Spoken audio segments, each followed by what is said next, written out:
Capítulo 18. Um caso de adaptação. Os primeiros dias em Beldingsville não foram fáceis para Polly e para Pollyanna. Foram dias de adaptação, e a adaptação nem sempre é fácil. Depois da excitação da viagem, tinham de atentar para o preço da manteiga e para a esperteza do açougueiro. Havia sempre um problema à espera de solução. Vizinhos e amigos apareceram, e embora Pollyanna os recebesse com cordialidade, a senhora Chilton se recusava, sempre que podia, queixando-se a sobrinha. É só a curiosidade de ver como é Polly Harrington sem dinheiro. Falava pouco sobre o marido, mas Pollyanna sabia que ela não o tirava nunca do pensamento. Na maior parte das vezes, seu silêncio era apenas um manto para esconder a emoção que não queria exibir. A moça esteve algumas vezes com Jimmy Pendleton durante o primeiro mês. Logo no começo, ele apareceu com John Pendleton para uma visita cerimoniosa, isto é, cerimoniosa e compenetrada depois que a senhora Chilton entrou na sala. Fosse qual fosse o motivo, daquela vez tia Polly decidiu receber os visitantes. Depois, Jimmy apareceu sozinho, uma vez trazendo flores, outra um livro para Polly, e 2 vezes sem qualquer pretexto. Pollyanna o acolhia com o prazer de sempre. Depois da primeira visita, Polly não o viu mais. Com a maioria dos amigos, Pollyanna pouco falava da situação em que se encontrava, mas com Jimmy conversava abertamente, e seu comentário era sempre o mesmo. Se eu pudesse fazer alguma coisa para ganhar dinheiro, estou me transformando na criatura mais interesseira que já vi, brincou certo dia. Sempre calculava tudo em dólares, e agora faço as contas em centavos. Tia Polly se sente tão pobre. É uma pena, exclamou Jimmy. Sei disso, concordou Pollyanna, mas, francamente, acho que ela se sente um pouco mais pobre do que é. Só pensa nisso. O que eu faria para ajudá-la? O que é que você gostaria de fazer, se pudesse? Indagou Jimmy comovido. Ora, cozinhar, arrumar casa, gosto de bater ovos com açúcar, de ouvir o bicarbonato borbulhar numa xícara de coalhada, gosto de fazer bolos, mas nada disso dá dinheiro, a não ser se for para cozinhar na casa dos outros, e para isso não me sinto disposta. Claro, disse Jimmy, olhando para o expressivo rosto que tinha bem perto de si e dizendo, ligeiramente corado. Naturalmente, você pode se casar. Já pensou nisso? Pollyanna deu uma risadinha, na atitude de uma moça nem de leve tocada pelas setas do cupido. Não pense em me casar. Em primeiro lugar, não sou bonita, você sabe. E depois, tenho de cuidar de tia Polly, não é? Não é bonita, hein? E Jimmy sorriu. Já imaginou que possa haver opinião contrária a esse respeito, Pollyanna?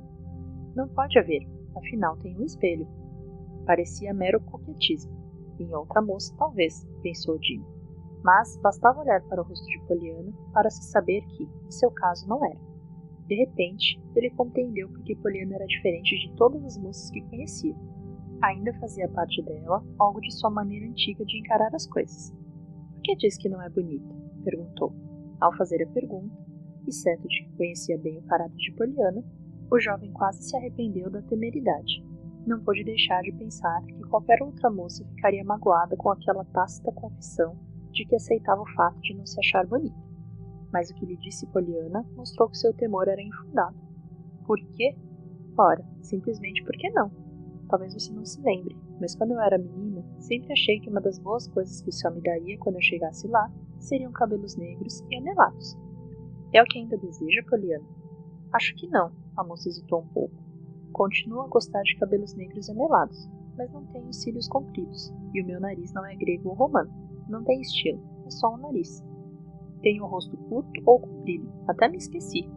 Eu o medi uma vez para me comparar com um desses padrões de beleza, e vi que é meio torto.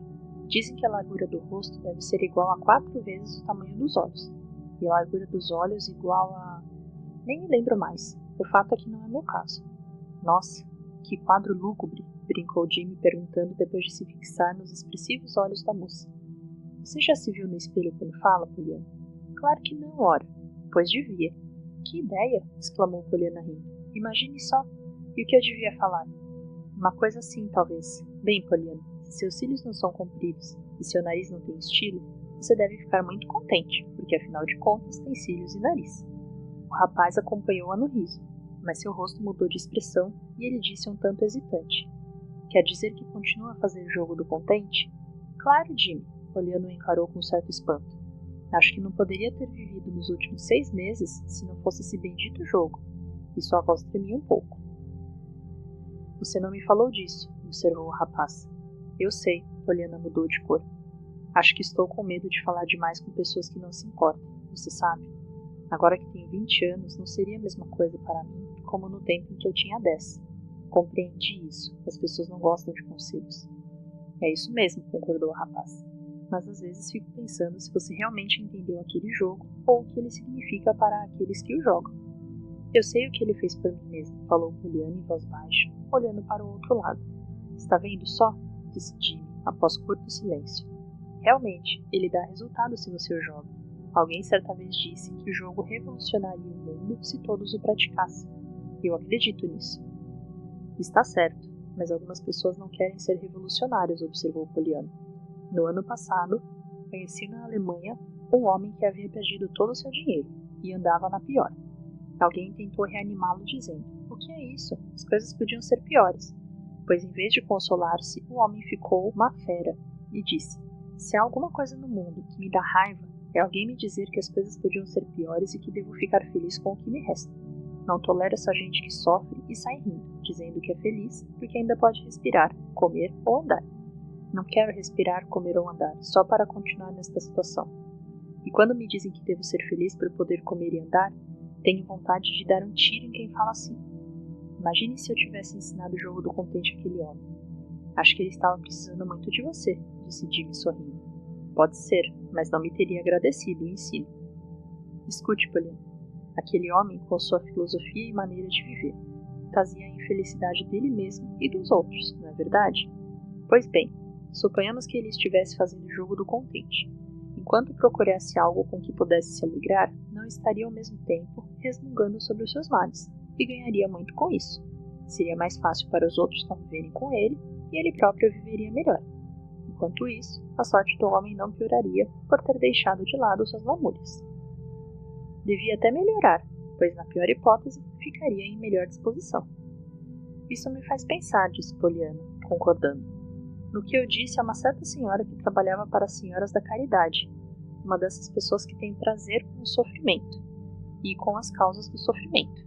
Devia ter uns 10 anos e tentava ensinar a ela o jogo do contente, sem muito sucesso, aliás, e acabei, embora inconscientemente, compreendendo a razão do insucesso. E disse a ela entusiasmada: de qualquer modo, a senhora deve se sentir feliz por ter tanta coisa que a faz sofrer. Afinal, a senhora gosta do sofrimento. E ela quis saber de mim. Acho que ficou com tanta raiva como teria ficado o tal homem na Alemanha, se eu tivesse tentado ensinar a ele o jogo do contente. Mas todos deviam aprender, e você devia dizer... O rapaz cortou a frase com estranha expressão no rosto. O que foi, Jim? Perguntou Poliana surpresa. Nada, só estava pensando. Percebi que queria que você fizesse o mesmo que... Antes eu tinha medo que você fizesse, isto é, antes de vê-la, eu estava com medo de que... Vamos, continue, pediu Poliana ante sua indecisão. Não é nada demais. Estou esperando, murmurou Poliana com atitude calma e confiante, traída apenas pela expressão dos olhos. Jim hesitou, olhou para o rosto sorridente da moça e se deu por vencido. Não sei o que você vai achar, só que eu estava preocupado, um pouco, com aquele jogo do contente, com receio de que você continuasse a praticá-lo, você sabe. E... O que foi que eu lhe disse? Indagou Poliana dando uma gostosa risada. Você sempre se preocupou com medo de que eu fosse aos 20 anos exatamente o que eu era quando tinha 10. Não, eu não quis dizer, gaguejou Jimmy Pennington. Pode acreditar, Poliana. Eu pensei... É claro que sabia. Poliana limitou-se a tapar os ouvidos, rindo sem parar.